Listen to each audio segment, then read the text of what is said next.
Nadie espera que un gigante desaparezca, pero el Titanic no solo se hundió, fue silenciado. Esa es la parte que casi nunca te cuentan. Porque si todo fue un iceberg, ¿por qué el barco más famoso del planeta ignoró advertencias durante horas? Mantuvo la velocidad y encima terminó con botes insuficientes, como si nadie hubiera planeado rescatar a todos. Y hay algo todavía más incómodo. El hombre que lo financió, JP Morgan, anunció que viajaría y canceló a última hora. Y aquí es donde la historia se pone rara, de verdad.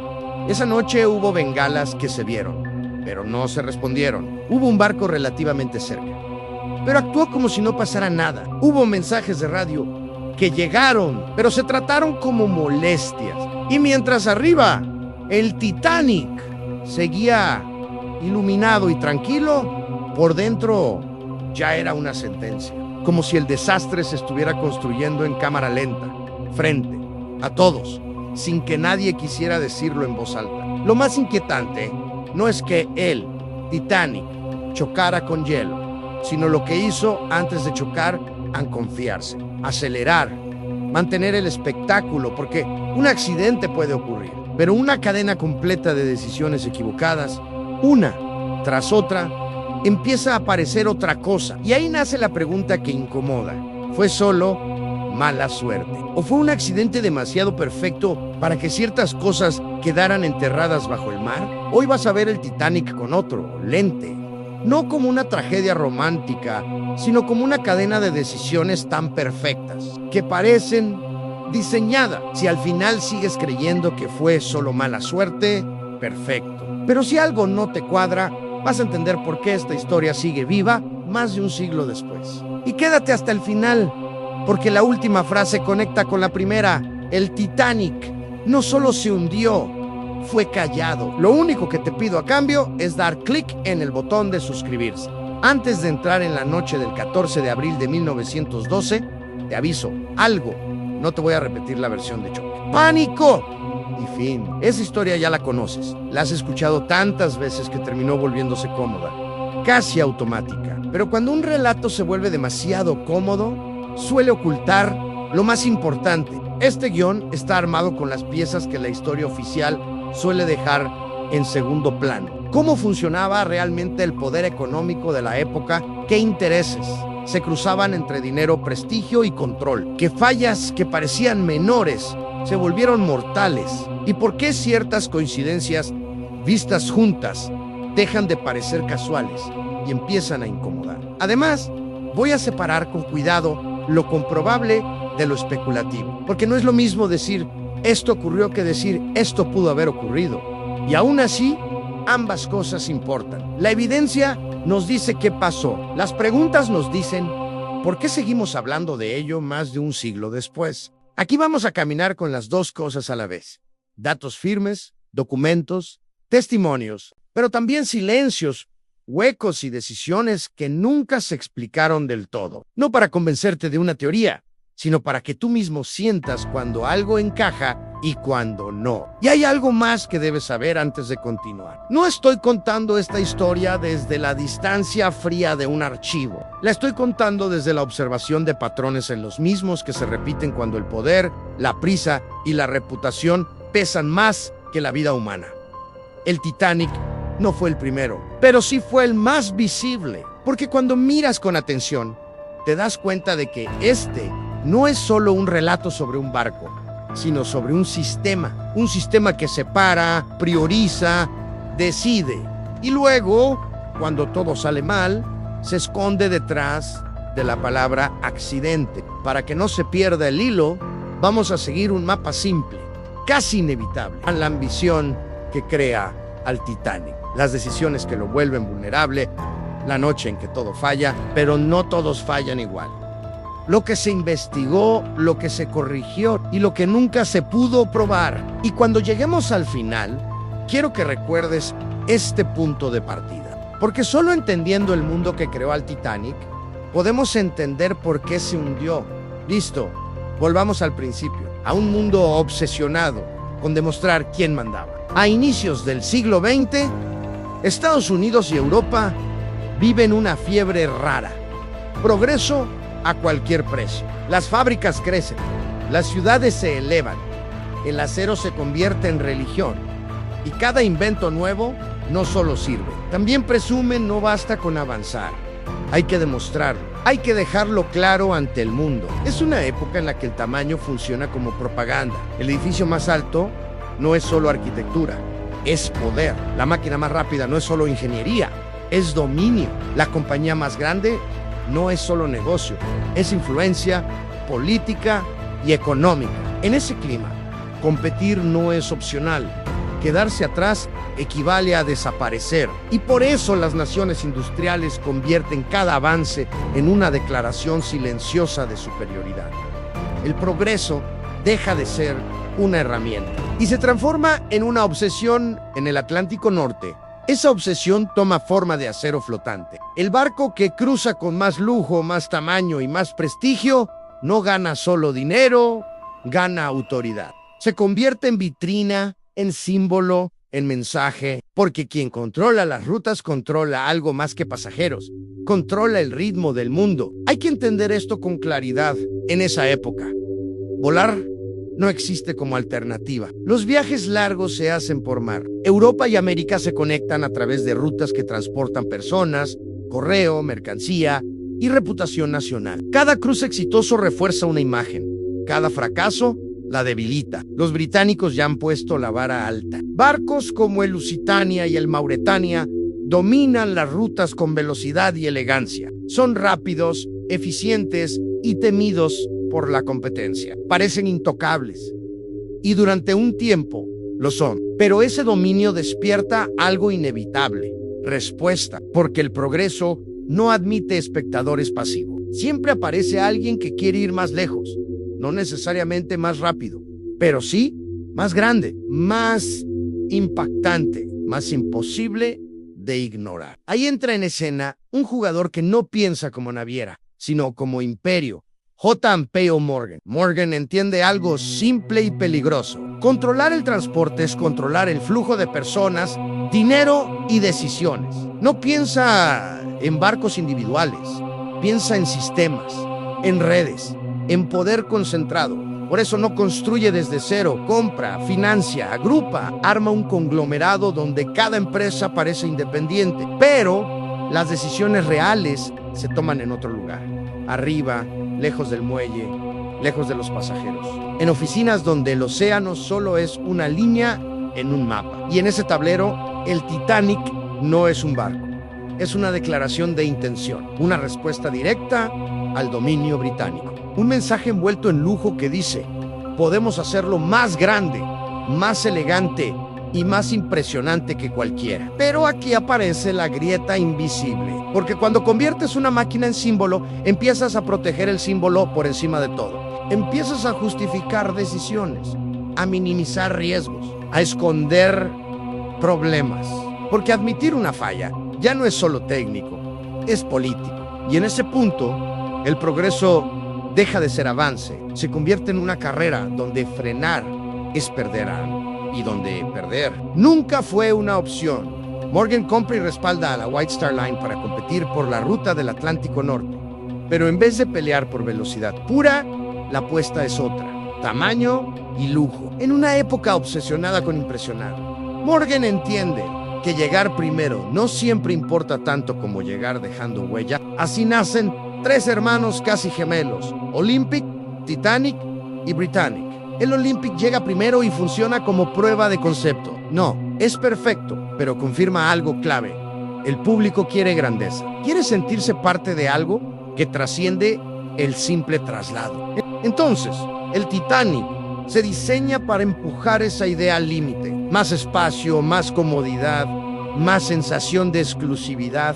No, es un barco, es un hotel flotante que cruza el océano. A bordo hay gimnasio, salas de lectura, salones elegantes, comedores que parecen de palacio, pasillos silenciosos, cubiertos de alfombras gruesas.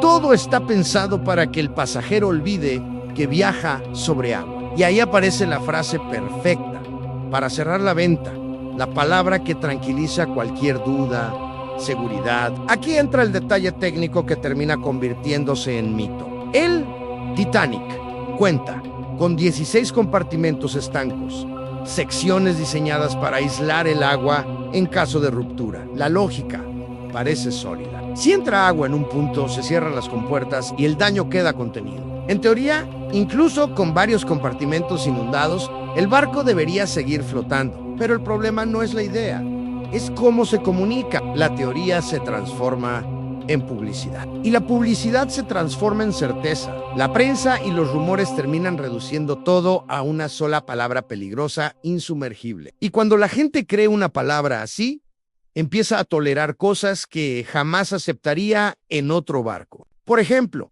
20 botes salvavidas para más de 2.200 personas. No porque no hubiera espacio, sino porque no hacía falta. La ley británica lo permitía, ya que el cálculo se hacía por tonelaje, no por vidas humanas. Legal, sí, razonable, no. Lo inquietante es que esta decisión no se percibe como negligencia en su momento, sino como confianza.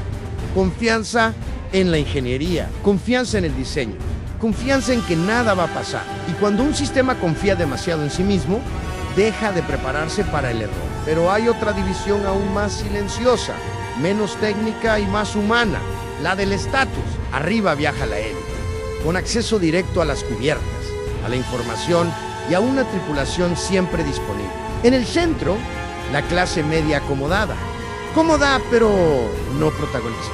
Abajo, la tercera clase, inmigrantes, familias, trabajadores, personas que no hablan el idioma y que conocen el barco como un laberinto de pasillos, escaleras y puertas cerradas. Esta separación no es casual ni decorativa. Es el reflejo exacto del mundo que construyó al Titanic. Un mundo que ordena, clasifica y prioriza. Un mundo donde todos comparten el mismo océano, pero no el mismo acceso a la salida, mismo barco, misma noche, pero no la misma oportunidad de sobrevivir. Abril de 1912 en Southampton está lleno de despedidas, fotógrafos y titulares. La gente no solo va a ver zarpar un barco, va a ver zarpar una promesa de progreso, de modernidad, de un mundo que parece haber domado al océano. En el muelle, las sonrisas conviven con los abrazos largos, esos que se dan cuando alguien cruza un umbral importante sin saberlo. El ambiente es casi festivo. La prensa se mueve rápido, los flashes capturan ángulos perfectos y los periódicos ya tienen listas sus frases grandilocuentes. Nadie habla de riesgos, nadie quiere arruinar la narrativa. El Titanic shows up como el triunfo definitivo de la ingeniería humana y Southampton se convierte, por unas horas, en el escenario donde el futuro parece embarcarse sin miedo. Edward John Smith, capitán veterano de la White Star Line, está al mando. Es su gran cierre de carrera, su última travesía antes del retiro. Un capitán respetado, con décadas de experiencia cruzando el Atlántico. Su presencia tranquiliza. Su nombre funciona como sello de garantía. Todo se siente calculado para inspirar confianza. Tripulación experimentada, lujo impecable, horarios precisos, prensa fascinada. Smith representa algo más que autoridad técnica. Representa continuidad. La idea de que nada se ha dejado al azar. Y cuando una figura así está al frente, la gente baja la guardia, confía. Porque si alguien puede llevar este gigante de acero con seguridad, es él, o eso parece. Y dentro de la lista de nombres, hay uno que pesa más que el acero del casco. J.P. Morgan. Morgan había dicho que viajaría, se había asociado públicamente al proyecto. Su presencia era parte del espectáculo, una validación silenciosa del Titanic como símbolo de poder. Pero, a último momento, cancela. La explicación oficial suena limpia, casi aburrida. Asuntos de negocios en Francia, nada raro, hasta que miras el contexto. Porque cuando el dueño de un símbolo decide no subirse al símbolo, la pregunta parece sola, inevitable, incómoda. ¿Qué vio o qué sabía? Lo inquietante no es solo que no subiera, sino cuando decide no hacerlo. Cuando todo está listo, cuando la publicidad ya está hecha, cuando el mundo ya mira al Titanic como algo terminado, perfecto. Morgan se queda en tierra y el barco zarpa sin él, cargando con su ausencia como una sombra que nadie menciona. Mientras tanto, otros sí suben, entre ellos Isidore y Ida Strass. Y su historia rompe con el molde típico de la primera clase. Isidor no es un aristócrata heredero, ni un magnate nacido en privilegio. Es un inmigrante que llega a Estados Unidos buscando oportunidades y termina convirtiéndose en empresario, filántropo y copropietario de Macy's. Isidor e Ida representan otro tipo de riqueza, la construida, la compartida, la que se forja con años y familia. Llevan décadas juntos, 7 hijos, una vida entrelazada. Y aunque viajan en primera clase, su historia no encaja del todo con la élite despreocupada. Es una historia de elección, de lealtad y más adelante, de sacrificio. El Titanic zarpa, hace escalas, recoge más pasajeros y el mundo entero lo aplaude. Cada puerto refuerza la idea de que nada puede salir mal. Cada despedida suma emoción. Cada fotografía fija la imagen de un viaje que parece destinado a la gloria. Por fuera es una postal perfecta. Por dentro es un sistema. Lujo arriba, esperanza abajo y una confianza tan grande, tan absoluta, que empieza a volverse peligrosa. Porque cuando nadie duda, nadie pregunta.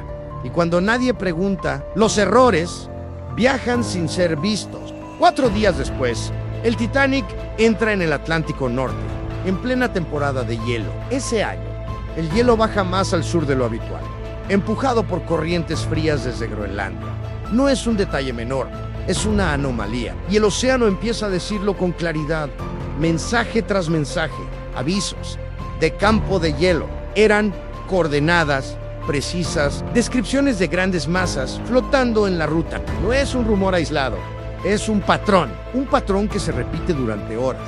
Y aún así, la velocidad se mantiene alta. No porque el capitán no supiera, sino porque el barco y el mito empujan en la misma dirección. Llegar, impresionar, cumplir. Reducir la velocidad sería admitir riesgo. Y admitir riesgo sería admitir que el insumergible quizá no lo es tanto. Aquí aparece un detalle psicológico clave. Cuando algo se vende como seguro, deja de percibirse como peligroso. El Titanic no navega solo sobre el agua. Navega sobre una narrativa. Y esa narrativa pesa más que los avisos, más que las coordenadas, más que la prudencia. En la cabina de radio ocurre algo igual de inquietante.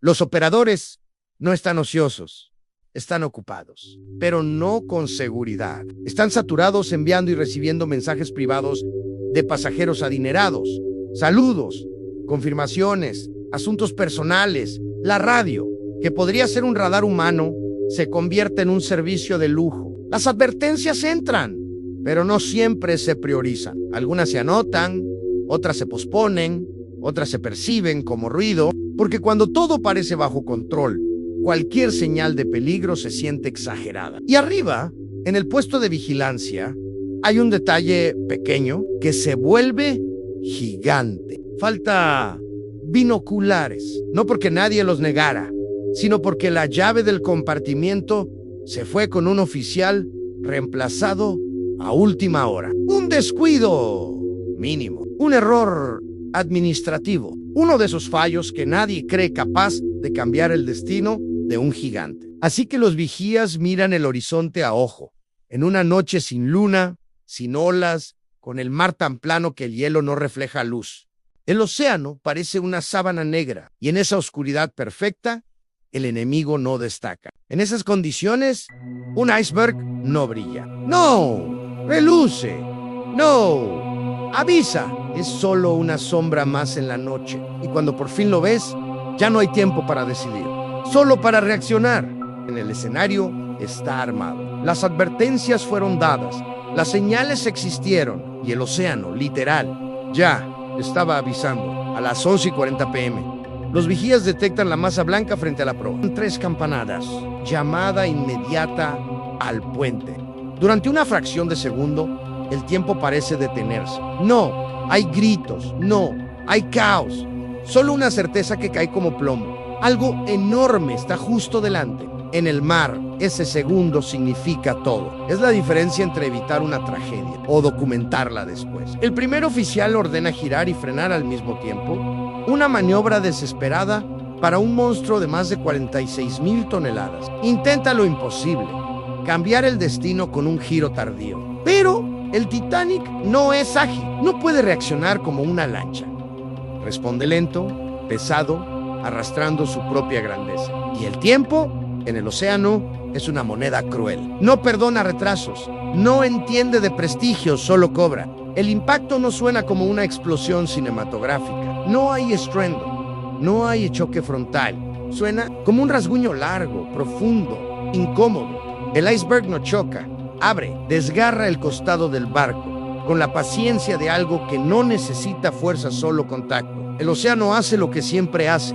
Cuando encuentra una grieta, entra, sin prisa, sin ruido, sin emoción. Al principio, arriba, casi nadie entiende lo que ha pasado. Algunos pasajeros sienten apenas una vibración leve bajo los pies. Otros ven pequeños trozos de hielo en cubierta y los recogen con curiosidad, como si el barco hubiera rozado una montaña de nieve. Incluso hay risas. La calma, paradójicamente, se convierte en enemiga. Si no se ve peligro, nadie reacciona. Pero abajo, en las entrañas del Titanic, la historia es completamente distinta. El agua comienza a llenar zonas críticas. Primero despacio, luego con más presión. Se activan compuertas, se cierran puertas metálicas, se hacen inspecciones rápidas. Linterna en mano, caminando contra el sonido que nadie quiere escuchar. Agua golpeando acero. En esos pasillos no hay espectadores, solo urgencia. El agua no discute, no espera órdenes, no respeta jerarquías, avanza. Thomas Andrews, el diseñador del Titanic, es llamado de inmediato. Baja a los niveles inferiores junto con oficiales y revisa el daño compartimento por compartimento. No necesita mucho tiempo, no necesita dramatizar, solo cuentan 1, 2, 3, 4 y 5. 5 compartimentos comprometidos, y ese número destruye el mito. Porque el Titanic podía sobrevivir con menos, pero con 5, no. En ese instante, Andrews lo entiende, no como ingeniero, sino como hombre. El cálculo es claro, el resultado es irreversible. Cuando sube a informar al capitán, no trae esperanza, trae una sentencia. Edward John Smith escucha en silencio, no grita, no se derrumba, no hace preguntas innecesarias, entiende la frase que ningún símbolo quiere pronunciar, la que nadie quiere escuchar. Nos vamos a hundir, pero todavía no hay pánico. Hay órdenes, hay control, hay una ilusión breve de que el tiempo alcanzará. Se detienen motores, se organizan equipos, se intenta ganar minutos. Cada decisión apunta a lo mismo, retrasar lo inevitable, porque en el mar, a veces, sobrevivir no es evitar el desastre, sino comprar tiempo. Y sin embargo, mientras el Titanic sigue avanzando lentamente hacia su final, una pregunta empieza a recorrer pasillos, cubiertas y conciencias, aunque nadie la diga en voz alta. Sí, había tantos avisos. Si el océano habló tantas veces, ¿por qué el Titanic siguió navegando como si el mar estuviera vacío? Esa pregunta, más que el iceberg, es la que parte una era. Las bengalas suben al cielo. El SOS sale por radio. Y, aún así, durante la primera hora, el Titanic parece estable, iluminado, casi tranquilo. Desde lejos, sigue viéndose majestuoso, inmóvil, como si nada grave estuviera ocurriendo. Ese es el engaño más peligroso de todos. Se hunde por dentro, pero por fuera todavía parece un hotel. Ese contraste genera una falsa calma. Muchos pasajeros dudan, algunos preguntan, otros bromean, otros simplemente esperan instrucciones claras que tardan en llegar. El barco no cruje todavía, no se inclina de forma evidente, y cuando el peligro no se manifiesta de inmediato, la mente humana lo minimiza. Entonces llega la orden clásica: mujeres y niños primero. En papel suena noble, en discursos posteriores suena heroica, pero en la práctica depende de una sola cosa, brutalmente simple: ¿quién llega primero a los botes?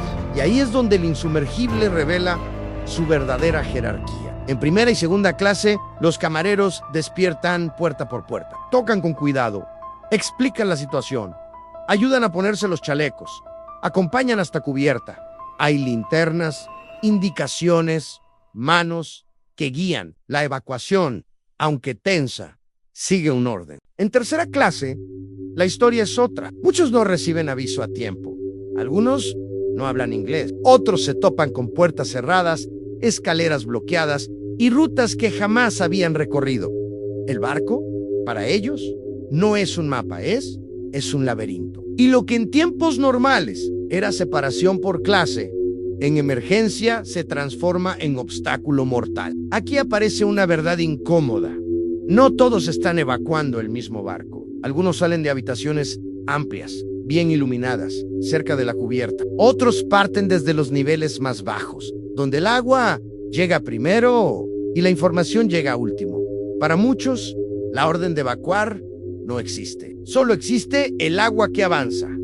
Mientras tanto, los primeros botes comienzan a bajar, medio, vacíos, no por falta de personas, sino por miedo, incredulidad y desorganización. Nadie quiere ser el primero en abandonar el barco más seguro del mundo. Muchos piensan en sí. El Titanic se hunde con todos, y el Titanic, todavía firme, todavía iluminado, parece confirmar esa idea equivocada. Pero el peligro no se ve. Está en la parte de abajo. Está en los compartimentos que se llenan minuto a minuto, inclinando el futuro sin hacer ruido. La evacuación avanza y el tiempo se vuelve negro. Familias enteras se separan con promesas que no se cumplirán. Padres levantan a sus hijos como si pudieran entregarlos al futuro con los brazos. Hay miradas que preguntan sin palabras: ¿nos volveremos a ver? Y nadie se atreve a responder. En medio de ese caos, aparece una escena que atraviesa el tiempo.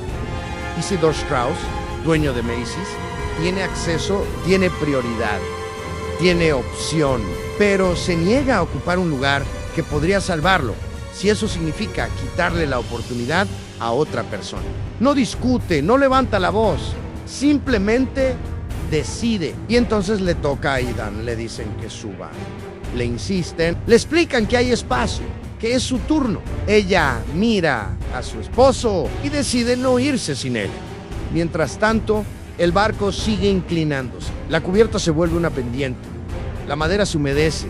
La gente resbala. Aparecen los primeros gritos. Y aún así, hay silencio donde debería haber instrucciones claras. Un silencio pesado, incómodo, que deja a muchos sin saber qué hacer ni hacia dónde correr. A las 2:05 a.m. se lanza el último bote salvavidas. Minutos después, el Titanic se quiebra. Las luces se apagan. Y el océano se llena de gritos que duran poco, porque el agua está bajo cero y el cuerpo humano no negocia con el frío. Y ahí el contraste se vuelve brutal, imposible de ignorar. Arriba, el acceso; abajo, el encierro, porque el Titanic no solo se hunde, revela quién tenía salida y quién nunca la tuvo. En el horizonte hay luz. Un barco está relativamente cerca. El Californian, demasiado cerca como para ignorarlo, demasiado lejos como para alcanzarlo nadando. Desde el Titanic, esas luces se convierten en esperanza. No una certeza, pero sí una idea tranquilizadora. Alguien nos ve. Algunos pasajeros comentan que pronto llegará ayuda, que no hay de qué preocuparse. Esa suposición calma a unos y retrasa decisiones que ya no admiten demora. En el Californian, la escena es inquietantemente distinta. Varios tripulantes observan bengalas elevándose en la oscuridad. No una, sino varias, blancas, claras, visibles. Algunos las reportan al capitán Stanley Lord. El dato llega, pero se diluye en interpretación, señales de socorro o fuegos de celebración. Sin radio activa durante toda la noche y sin una lectura urgente del contexto, la duda se impone a la acción. Aquí el tiempo empieza a perderse de una forma irreparable, no por mala intención declarada, sino por una cadena de pequeñas decisiones que, juntas, pesan toneladas. Esperar un poco más, no despertar al operador, no ordenar avanzar sin confirmación absoluta. En el mar, esas pausas no son neutras, matan. Piénsalo así, a esa distancia. Cada minuto cuenta más que cualquier discurso posterior. Un giro de timón antes, un operador despierto, una orden firme emitida sin esperar consenso. 3 detalles mínimos y la historia podría haberse escrito con otra cifra al final. Mientras tanto, las bengalas siguen subiendo desde el Titanic. Desde lejos son visibles. Desde cerca son un grito. Pero el Californian permanece inmóvil, atrapado entre el hielo y la indecisión. No se acerca, no responde. El silencio se estira y con él la oportunidad. El Carpathia, en cambio, recibe el S y actúa sin rodeos. No debate, no interpreta, no posterga. Da la vuelta y avanza a toda máquina, forzando calderas y atravesando zonas de hielo a riesgo propio. El problema no es la voluntad, es la distancia, horas. Y el Titanic no tiene horas. A las 3:30 a.m., cuando ya todo ha ocurrido, el Carpathia aparece como una luz tardía en la oscuridad. Llega a un océano cubierto de restos, chalecos y silencio. Rescata a los sobrevivientes que aún respiran en los botes. 706 personas. No es un número bonito, no es un triunfo, es un resto. Y mientras el mundo despierta y los periódicos buscan titulares, la pregunta deja de ser qué pasó. La pregunta verdadera, la que incomoda, es otra. ¿Quién pudo haber hecho algo? Y no lo hizo. Porque en el mar, a veces, la diferencia entre salvar y perder no es el hielo, es la decisión. ¿Tú qué opinas? Deja un comentario mientras ves esto. Responderé a todos los comentarios. Cuando el Carpathia llega a Nueva York, la prensa no busca poesía, busca culpables. Los muelles se llenan de periodistas, fotógrafos y familiares desesperados. Cada nombre leído en voz alta pesa más que el anterior. Y, casi de inmediato, la tragedia deja de ser solo humana para convertirse en expediente. Las investigaciones lo dejan claro desde el inicio. El Titanic no se hundió por una sola causa, fue una cadena, una suma de decisiones, omisiones y excesos de confianza que, juntas, resultaron letales.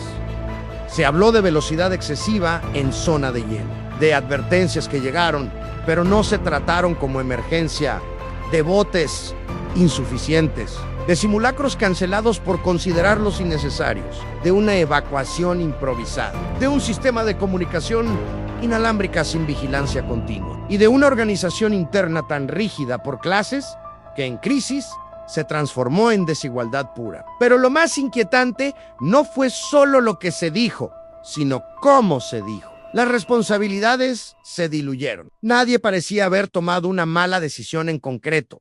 Todos solo siguieron procedimientos. El lenguaje técnico suavizó los errores humanos, y cuando la culpa se fragmenta, también se vuelve más difícil exigir consecuencias reales. Los números, sin embargo, no admiten retórica. La tercera clase muere en proporciones devastadoras. No porque tuvieran mala suerte, sino porque estaban más lejos, peor informados y atrapados en rutas más lentas. El Titanic no se hunde igual para todos, y esa verdad atraviesa cada declaración oficial como una grieta imposible de tapar. A nivel técnico, las conclusiones también incomodan. Se habla de compuertas que no alcanzaban suficiente altura, de variaciones en la calidad de los materiales, de remaches fatigados, de decisiones de diseño que funcionaban en teoría, hasta que el océano exigió práctica. Incluso la forma en que se llenaron los primeros botes, sin usar toda su capacidad, expuso la falta de protocolos claros y entrenados. Lo que queda claro es que el Titanic no falló solo en el agua. Falló antes, falló en la planificación, falló en la prevención, falló en la cultura de seguridad. Las consecuencias fueron enormes.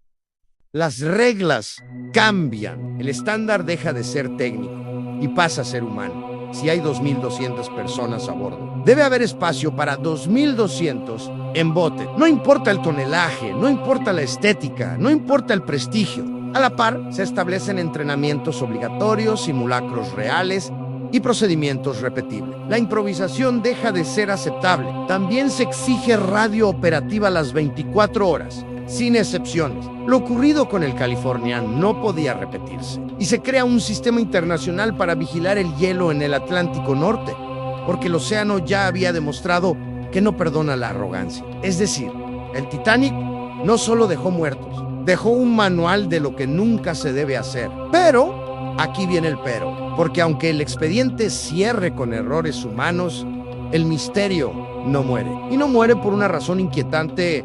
Hay decisiones que, vistas en conjunto, parecen demasiado convenientes para ciertos intereses. Errores, sean humanos, también, pero algunos silencios pesan tanto que siguen haciendo ruido más de un siglo después. Aquí entra la teoría que más incomoda, la del plan. La idea suena a película, sí, pero por eso mismo seducen, porque no necesita fantasía extrema. Solo necesita que aceptes algo simple y perturbador, que el poder rara vez actúa de forma directa cuando puede hacerlo a través del contexto. Según esta versión, el hundimiento fue útil para deshacerse de ciertos millonarios influyentes que, supuestamente, se oponían a un proyecto enorme, la creación de la Reserva Federal en Estados Unidos, un nuevo sistema bancario con poder centralizado, un rediseño financiero profundo que cambiaría la manera en que el dinero, la deuda y la autoridad económica funcionarían a partir de entonces. En ese momento histórico, no todos los grandes capitales estaban de acuerdo. Había resistencia, había debate y había nombres con peso suficiente como para frenar o al menos retrasar ese cambio. En un mundo donde las decisiones clave se tomaban en salones privados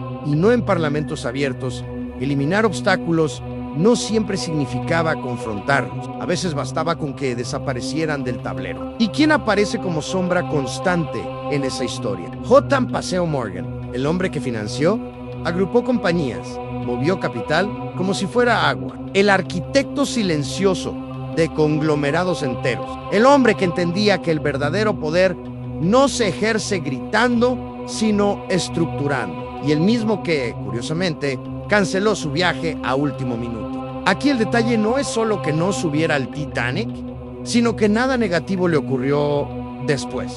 El sistema que se estaba gestando siguió adelante. Su influencia no se debilitó, su posición no se tambaleó. En el mundo cambió, pero no para todos de la misma manera. En el Titanic, en cambio, viajaban figuras gigantescas: John Jacob Astor, Benjamin Guggenheim, Isidor Straus, tres nombres que, en cualquier sociedad, pesan. Tres hombres con voz, con capital, con redes de influencia. Y los tres mueren la misma noche, en el mismo accidente, bajo circunstancias que nadie planeó oficialmente. Entonces la teoría plantea una pregunta incómoda. ¿Y si el Titanic fue el escenario ideal? Un accidente en mar abierto, una tragedia fácil de explicar con hielo, un caos perfecto donde nadie parece responsable directo. Y de paso, una historia tan emocionalmente devastadora que absorbe toda la atención pública, dejando poco espacio para discutir decisiones financieras que se toman lejos del océano. Ahora, respira. Esto no es una acusación, es un sí, un ejercicio incómodo de pensamiento, porque el problema de esta teoría es el mismo que el de muchas conspiraciones. Le faltan pruebas duras. No hay documentos que digan, háganlo. No hay órdenes firmadas, no hay confesiones grabadas. El poder real rara vez deja recibos, lo que sí hay son coincidencias difíciles de ignorar. Morgan no sube, las advertencias se minimizan, la radio se satura con mensajes privados. Un barco cercano interpreta bengalas como fiesta y los botes no alcanzan ni para la mitad. Cada una, por separado, puede explicarse. Juntas, incomodan. Entonces, la pregunta deja de ser si hubo maldad directa. Tal vez la pregunta correcta es otra. ¿Fue maldad? ¿O fue arrogancia estructural? ¿Fue un plan? ¿O fue un sistema tan confiado en sí mismo que aceptó pérdidas humanas como daño colateral? Y aquí está el punto que realmente importa, más allá de cualquier teoría. ¿Qué tan fácil es que un sistema de poder convierta un error en daño aceptable, cuando los que se hunden no son ellos? Port Morgan, después del Titanic, sigue siendo Morgan. Los pasajeros de tercera clase, no. Con el Titanic pasa algo particular en donde hay tragedia. El vacío se llena con historias. Cuando una explicación no logra cerrar del todo, la mente humana hace lo que siempre ha hecho: completa los huecos. Y cuanto más grande es la tragedia, más grandes son las teorías que intentan explicarla. Estas historias no nacen solo del morbo, nacen de la incomodidad, de la sensación de que algo tan enorme no puede explicarse con una sola causa simple. Por eso, alrededor del Titanic, las teorías no se apagan con el tiempo, se transforman, se refinan, y se heredan. Algunas son tan famosas que vale la pena ponerlas en su sitio, no para ridiculizarlas, sino para entender por qué existen y qué necesidad humana intentan cubrir. La teoría del intercambio dice que el barco hundido no era el Titanic, sino el Olympic, su hermano mayor, que la empresa habría cambiado identidades para hundir el que ya estaba dañado y cobrar el seguro. La idea suena ingeniosa, casi brillante, porque explicaría intereses económicos y silencios posteriores. Sin embargo, los restos identificados en el fondo del océano llevan el número de serie asociado al Titanic, no al Olympic. Es un dato técnico difícil de esquivar. Esto no mata la imaginación, pero sí debilita seriamente la acusación. Aún así, la teoría persiste porque responde a una sospecha profunda, la de que las grandes empresas siempre buscan salvarse a sí mismas.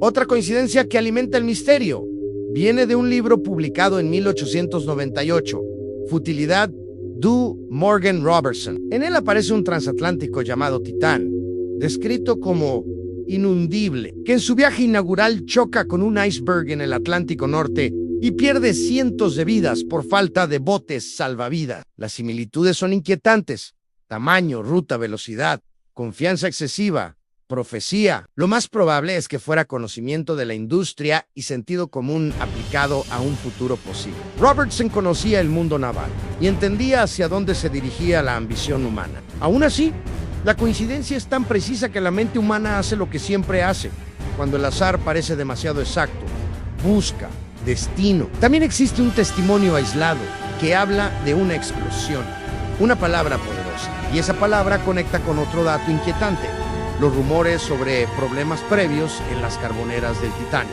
incendios que habrían debilitado partes de la estructura antes del impacto. Pero aquí la evidencia vuelve a poner freno a la imaginación.